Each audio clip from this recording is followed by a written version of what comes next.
Hello hello Naresh అన్న. అమ్మ నమస్తే. బాగున్నావా? ఫైన్ అమ్మా నువ్వెట్లున్నావు అమ్మా?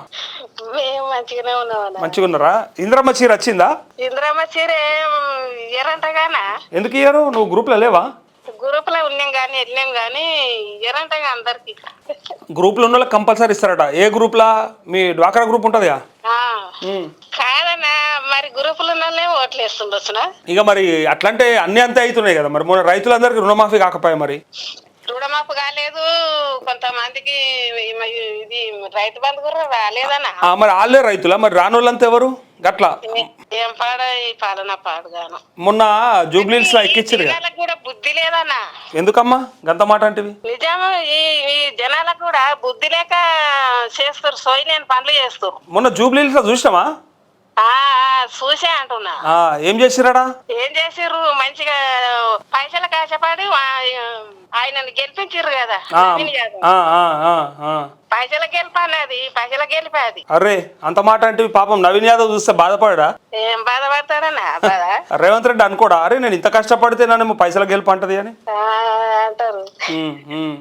చేసే పనులు ఒక్కటి చక్కగా చేస్తలేరు కదన్నా. ఇప్పటికైనా గానీ ఇంకా మోసం చేస్తుర్రు. ఇంకా మోసం నరన. ఈ బీసీలకు కూడా రిజర్వేషన్ ఇస్తాను ఆయనతో ఈ రిజర్వేషన్లు సర్పంచ్లలో కూడా ఆగం చేసేసారు. అన్నిట్లలో ఆగమే, కానీ ఈ జనాలు అర్థం చేసుకుంటలేరు, బుద్ధి తెచ్చుకుంటలేరు. ఎప్పుడు తెచ్చుకుంటారంటావు? ఏం చేద్దామంటావు? ఏం బుద్ధి తెచ్చుకుంటారన్నా? పైసకు ఏమంటారు కదా, పైస శాస్త్రం ఉందా? పైసా కాశపడుతురంటవా? అప్పటిదప్పుడు ఓళ్ళే వాడే చూసుకుంటున్నా ఈ జనాలు కూడా. మరి రేపటిది ఎట్లా? మరి ఇయ్యాల అయిపోతుంది, మరి రేపటి కథ ఎట్లా? ఇక రేపటిది అంటే అన్న ఒక్కరం ఒక్కింట్లో ఉండలేరు కదా. అదే ఒక్కింట్లో పుట్టిన వాళ్ళే చక్కగా ఉండలేరు. ఇంకా ఒక్కింట్లో పుట్టిన వాళ్ళే చక్కగా ఉండలేరు. ఇక వాళ్ళకి ఏం చెప్తాం? ఎవరి బుద్ధి వాళ్ళకు ఉండాలి గాని ఎంతగానో చెప్తారనా? ఇప్పుడు మళ్ళా ఇట్లా వేసినాక ఏమనాలంటే మళ్ళా అడగద్ది ఏమి కూడా. నాకు రైతు బంధు రాలే, రుణమాఫీ అయితే లేదు, మా ఇంట్లో బీమా లేదు, ఇవన్నీ మాట్లాడద్దు. ఇక ఏది వస్తే అది తీసుకోవాలి, సపరేట్ కూకోవాలి అంతే.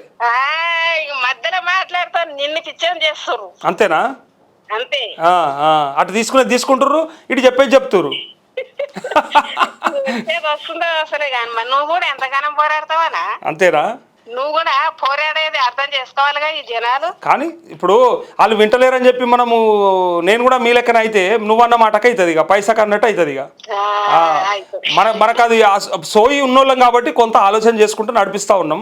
చూద్దాం మరి ఎవరిని పిచ్చోడు చేస్తే ఎవడు పిచ్చోడు అయితే తెలుస్తుంది కదా ఫ్యూచర్లో. ఇప్పుడు అర్థమవుతుంది కదా మనం అంతగానో మొత్తుకుంటుంది.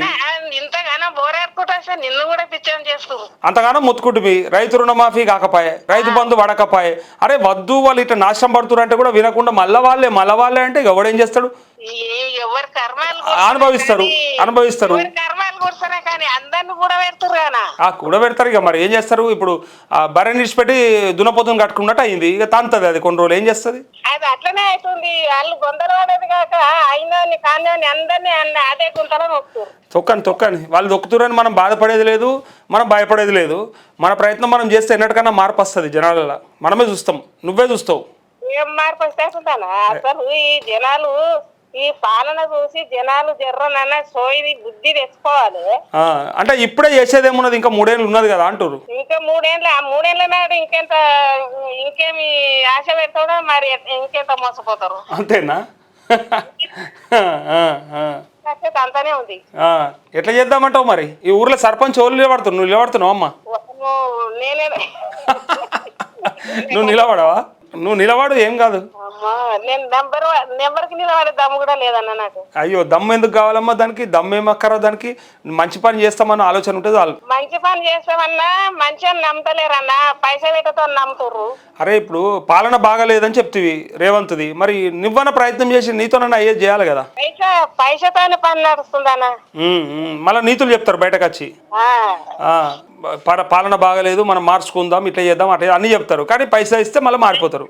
అన్ని చెప్తారు కానీ ఆడ వేసేటానికే చేస్తారు. మరి నువ్వు కూడా తీసుకొని వేస్తావా? ఇక నేనెట్లా అయ్యా? నువ్వు కూడా అంతేనా? ఇక నువ్వు కూడా పైసలు తీసుకొని వేస్తావా ఓటు? పైసలు తీసుకోనా? నేను తీసుకోవా? అయిపోయా. ఇప్పుడు నీకు ఇచ్చేటోళ్ళు ఉంటే నాకు ఫోన్ చేస్తారు. ఇక రేపు మాట్లాడతాను నేను. మీ ఊర్లోకి వెళ్ళి నాకు ఫోన్ చేయమంట ఖచ్చితంగా. పైసా తీసుకొని వేసింది లెక్క కాదన్న మనకు ఇప్పుడు నువ్వు నాకు ఫోన్ చేసి పైసా తీసుకోని అంటే రేపు మీ ఇంటికి వచ్చి పైసలు ఇద్దాం అనుకున్నాడు వెనకకి అవుతాడు. ఏ అక్క అద్దన్నది ఇక జర్నలిస్ట్ నరేష్ లీడర్ టీవీలో మాట్లాడింది పైసనే ముట్ట అన్నది ఇక మనం ఎందుకు ఆ ఇంటికి పోవడానికి అనుకుంటారు. మళ్ళీ నీకు వచ్చేది ఆగిపోతుంది.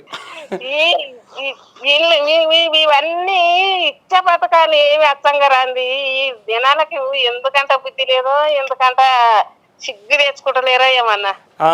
ఇక అందరు ఒక దిక్కుండి మనం ఒక దిక్కు ఎందుకు ఉండాలి మరి? మనం కూడా మందలా కలిసిపోతే అయిపోతుంది కదా. మధ్యాహ్నంగా అంటే అట్లా మనసు అనేది అట్లా ఒప్పదు. ఇప్పుడు అర్థమైందా? నన్ను పిచ్చోని చేస్తున్నాను అన్నావు కానీ నేను కూడా గదే అంట. నేను పిచ్చోని అయినా సరే కానీ చెప్పే కాడికి చెప్తా, ప్రయత్నం చేసే కాడికి చేస్తా. అట్లా ఇడిచిపెట్టబుద్ధి కాదు. అరే మన మనసు అట్లాంటిది కాదు. అలా లెక్క ఉండాలని ఉండదు మనకి. తప్పు అంటాం మనం. అది బతికే ఒక్క బతుక్కి గిన్ని కథలు పడాలనా అంట. బతికే బర్రె మడుగుల వాడి పైది బండ్ర కూస్తుంది అన్నది. పూస్తే ఏం చేద్దాం మనం? దొరకబట్టి కడుగుదాం. ఇక తప్పదు ఇక మనకు. ముఖదాడు కొందాం ఒకటి. ఎంతగానం కడుగుతామనా? ఇంకా ట్రై చేయాలమ్మా. ఏం చేస్తాం? నువ్వో దిక్కు నేనో దిక్కు ముఖదాడు బట్టి గుంజి కడదాం. సరేనా? అడుగుతాము ఎంతగానం చేస్తాము. చెప్పేటివన్నీ ఇంతగానం చెప్తున్నావు. కొన్ని మడుగులో పోకుండా చేద్దాం. కొన్ని మడుగులో పోతే బయటకు గుంజుకొద్దాం. కొన్నిటిని కడిగి పెడదాం. ఎక్కడికించి మనం కడుక్కుందాం. గది నేను చెప్పేది. కడిగినా కూడా నేను అదే మడుగులో అంటున్నాయి కొన్ని బాలు. అంతేనా? పండే వాటిని ఇడిచిపెడదాం. ఏం చేద్దాం మరి? అదే మడుగు మంచిగా ఉంది, అదే మడుగులో వండి పొర్రాడతాం అంటుర్రానా? ఎన్నటికన్నా మడుగు ఎండిపోదా? చూడమ్మా మనం.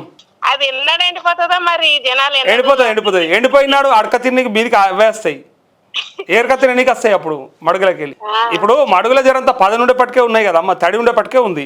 ఒకసారి తడి అంతా పోయి మడుగు ఎండిపోయింది అనుకో ఎండిపోతాయి అవి. తడి ఎండే వరకాల మరి అట్లాగన్నా సోయి తెచ్చుకుంటా అసలు ఆ టైం కూడా అసలు అన్ని ఒక తీరు ఉంటాయి. మనం అన్ని అనుకున్నట్టుంటే మనం భగవంతులం అవుతుంటుంది.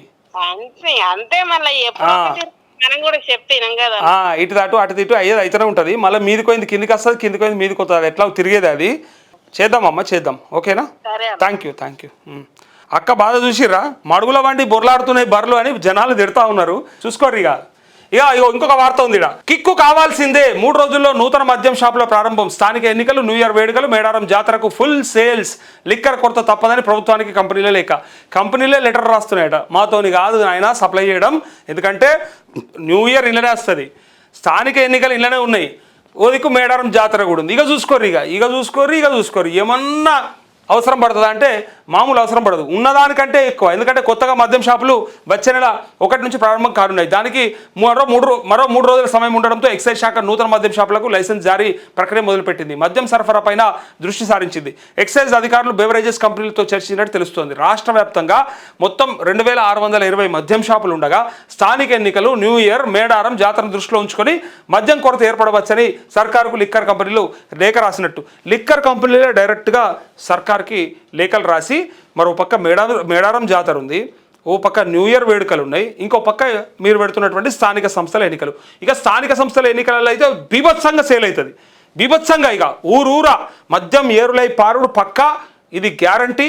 క్వార్టర్ సీసాలకైతే విపరీతమైనటువంటి డిమాండ్ ఉంటుంది. అవి లేకపోతే ఎన్నికలు జరగాయి. కొంతమంది అది ఇవ్వకపోతే ఇంట్లోకించి బయటకు కూడా వెళ్ళడు, ఓటైనికి కూడా రాడు. అట్లాంటి తీస్మార్కాలు ఉన్నారు మన రాష్ట్రంలో, మన గ్రామాలలో. మనమే చూస్తాం. ఇవ్వకపోతే ఇంకా ఎందుకు ఇవ్వలేదని పంచాయతీ పెట్టుకుంటారు కూడా చాలామంది ఉంటారు. సో ఈ 3 అకేషన్స్ ఉండడం వల్ల మద్యం కొరత తప్పదట. మరి సరైన బ్రాండు, అనుకున్న బ్రాండు దొరకకపోవచ్చు.